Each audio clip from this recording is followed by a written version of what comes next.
Durante décadas, la Unión Europea se ha presentado como un proyecto de paz, cooperación y soberanía compartida.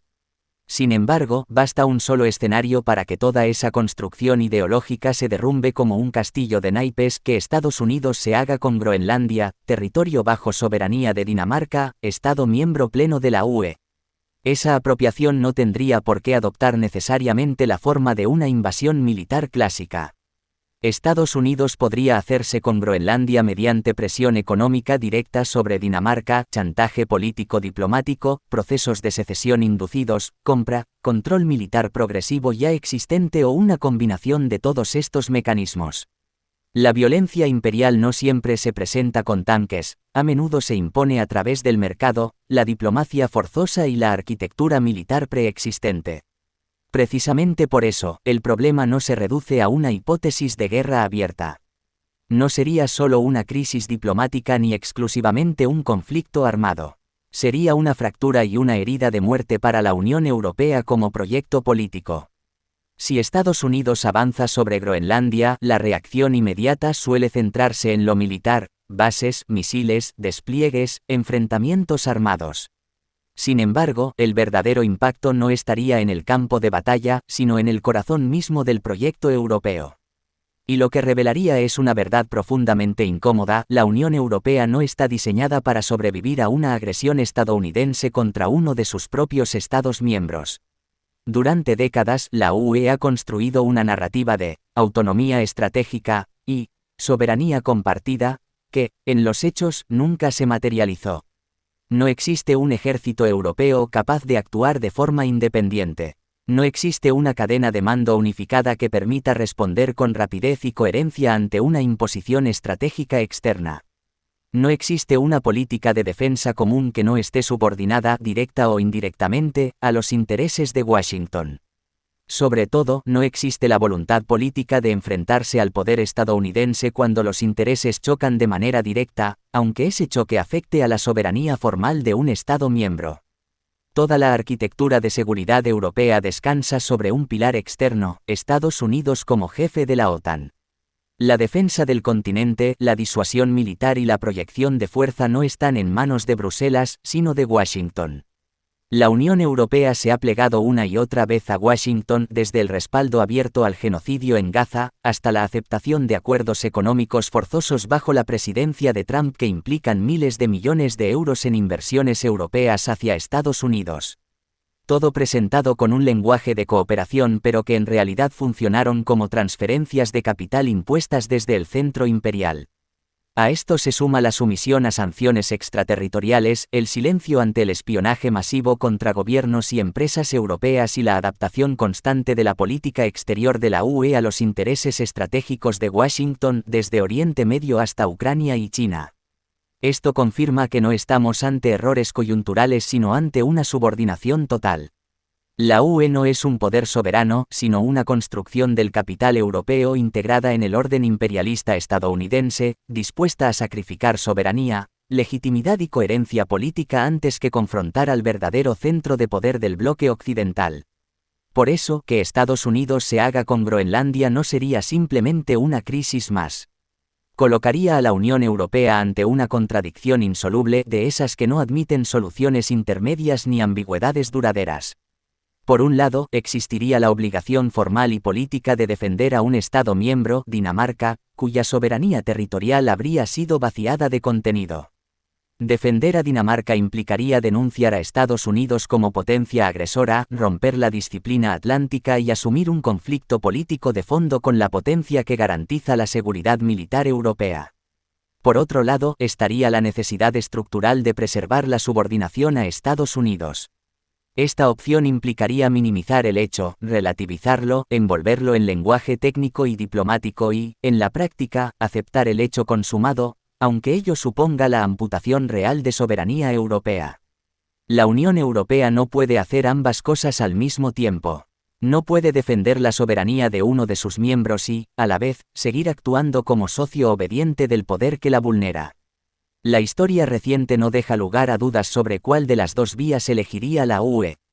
Cada vez que los intereses estadounidenses han chocado con los principios proclamados por Bruselas, la Unión Europea ha terminado alineándose con Washington.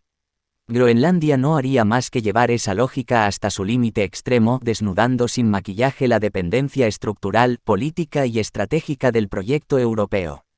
Capitulación con lenguaje diplomático. Ante la creciente presión explícita de Estados Unidos, la reacción oficial europea ha sido precisamente esa humillación cuidadosamente redactada que caracteriza al alineamiento con Washington. Comunicados ambiguos, llamados a diálogo entre aliados, reuniones discretas y acciones meramente simbólicas que evitan confrontar de verdad al poder estadounidense. A diferencia de respuestas contundentes a una amenaza imperial, lo que hemos visto es un refuerzo de la presencia militar europea en Groenlandia que busca más señalar unidad o seguridad compartida que desafiar la pretensión de Washington de imponer su agenda sobre la isla. Estos despliegues se presentan como parte de ejercicios o misiones de garantía de seguridad en el Ártico y no como medidas de contención de una potencia imperial hostil. En paralelo, altos representantes europeos han preferido enfatizar la necesidad de diálogo técnico, grupos de trabajo y consultas continuas, sin avanzar sanciones concretas ni respuestas contundentes. La Casa Blanca misma declaró que la presencia de tropas europeas no influirá necesariamente en los planes estadounidenses sobre Groenlandia. Para millones de europeos, esta política de declaraciones ambiguas, negociaciones opacas, ausencia de acciones firmes contra Washington y retórica vacía sobre responsabilidad internacional solo tiene un nombre claro: la capitulación. La herida de muerte. El control estadounidense sobre Groenlandia no sería simplemente un golpe territorial, sería una herida de muerte para la Unión Europea, un evento que desnudaría ante las masas la verdadera naturaleza del bloque y marcaría un antes y un después en su historia política. La primera consecuencia sería el fin del mito de la supuesta solidaridad europea. Durante décadas, Bruselas ha cultivado la ilusión de que los Estados miembros actúan unidos ante amenazas externas, promoviendo un discurso de cooperación y defensa común.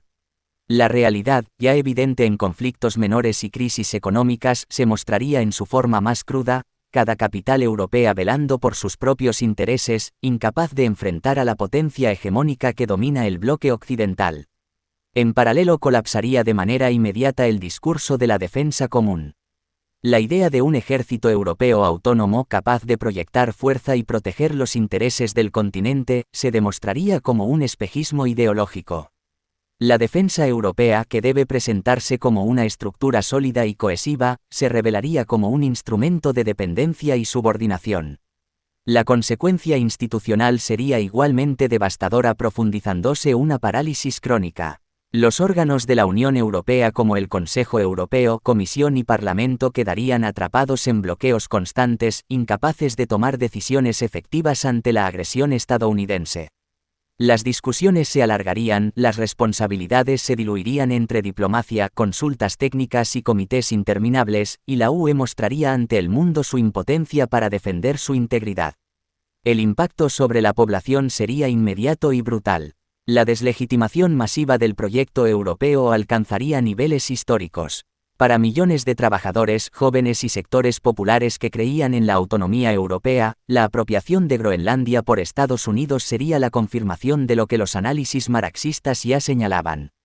La UE no es un poder soberano, sino un instrumento del capital europeo subordinado al imperialismo estadounidense, dispuesto a sacrificar soberanía y legitimidad por la estabilidad de la relación transatlántica. La Unión Europea seguiría existiendo formalmente, pero políticamente estaría desangrada como un cuerpo sin columna vertebral, un proyecto político vaciado de contenido, cuya fuerza y autoridad ante las masas y los Estados miembros habría sido completamente erosionada. La llamada solidaridad europea, la defensa común y la legitimidad del proyecto serían recuerdos del pasado, mientras la subordinación al centro imperial estadounidense se exhibiría ante el mundo con la claridad brutal de la historia de clases. Lo que sucedería a continuación. Las heridas más mortales no siempre matan de inmediato. En el caso de Groenlandia, aunque la UE continuara existiendo formalmente tras la apropiación estadounidense, se abriría un proceso de descomposición interna que erosionaría su capacidad política.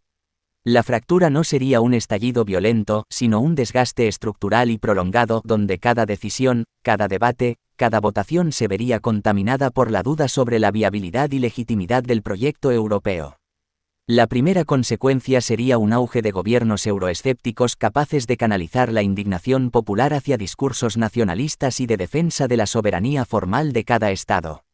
En paralelo, el Consejo Europeo se vería sumido en vetos cruzados y bloqueos institucionales donde incluso medidas menores de integración política o económica se encontrarían con oposiciones sistemáticas, reflejo de intereses nacionales que ya no confían en la solidaridad del bloque. Este debilitamiento favorecería un resurgimiento del nacionalismo burgués donde los gobiernos priorizan el mercado interno y la acumulación de capital nacional sobre cualquier proyecto colectivo europeo. Se multiplicarían las salidas parciales, congelaciones de compromisos y exigencias de excepciones radicales, creando un mosaico fragmentado de Estados miembros que ya no actúan de manera uniforme, y donde la integración queda subordinada a las prerrogativas individuales de cada capital nacional. No sería un Brexit 2.0 inmediato, no habría un colapso súbito, pero sí un proceso lento y continuo de erosión, marcado por suspensiones de compromisos, replanteamientos de permanencia y negociaciones interminables para salvar la apariencia de unidad. La Unión Europea se vería desgastada y corroída desde dentro, atrapada en una dinámica donde su propia arquitectura institucional se convierte en un instrumento de su debilidad. Cada veto, cada excepción y cada demora no es casual, sino expresión de un bloque incapaz de superar la subordinación al imperialismo estadounidense, mientras sus estructuras internas se convierten en barreras para cualquier acción soberana real. Este proceso es el desmoronamiento de un proyecto político burgués sobre el que se había construido la ilusión de autonomía y solidaridad, revelando ante las masas la verdad de su dependencia estructural. La Unión Europea no es un actor soberano, sino un instrumento de mediación entre los intereses de los capitales europeos y la voluntad del poder imperial estadounidense, condenado a una descomposición lenta y casi irreversible si se mantiene la subordinación actual. El marxismo tiene razón. La dialéctica explica que el accidente expresa la necesidad. Y el accidente de Groenlandia revela con crudeza histórica y política, algo que el análisis marxista ya señalaba hace más de un siglo, que no se puede unificar a un continente sobre bases capitalistas. La Unión Europea como proyecto burgués, no ha sido más que un instrumento de mediación de los intereses del capital europeo, subordinado al poder imperial estadounidense y sostenido por la ilusión de solidaridad y defensa común. Cada crisis, cada presión externa y cada amenaza revela que el capital europeo no puede actuar colectivamente cuando sus intereses individuales o los del centro imperial están en juego. El marxismo anticipó que los proyectos políticos en vez de la propiedad privada de los medios de producción, la competencia entre estados y la primacía de los intereses del capital, fracasaran cuando aparecen contradicciones que no pueden resolverse con retórica ni instituciones formales. La crisis de Groenlandia sería en ese sentido la confirmación práctica de la teoría marxista. Cuando los intereses de los Estados miembros y del capital colisionan con los de la potencia hegemónica, la unidad se derrumba, la institucionalidad se paraliza y las masas descubren la verdadera naturaleza del bloque. La subordinación europea al imperialismo estadounidense, la incapacidad de defender su propio territorio y la deslegitimación ante la población muestran que la cohesión del continente nunca fue el resultado de la voluntad política de los pueblos. Siempre fue una arquitectura diseñada para proteger los intereses de los capitalistas. El marxismo tenía razón. Un continente no puede construirse sobre bases capitalistas sin que la unidad política sea siempre frágil, dependiente y eventualmente insostenible. La crisis de Groenlandia sería solo la manifestación más visible de una verdad histórica más profunda. Mientras persista el dominio del capital y la subordinación a las potencias imperiales, la UE y proyectos similares seguirán siendo estructuras vacías de soberanía real, condenadas a la descomposición y a la pérdida de legitimidad ante los pueblos.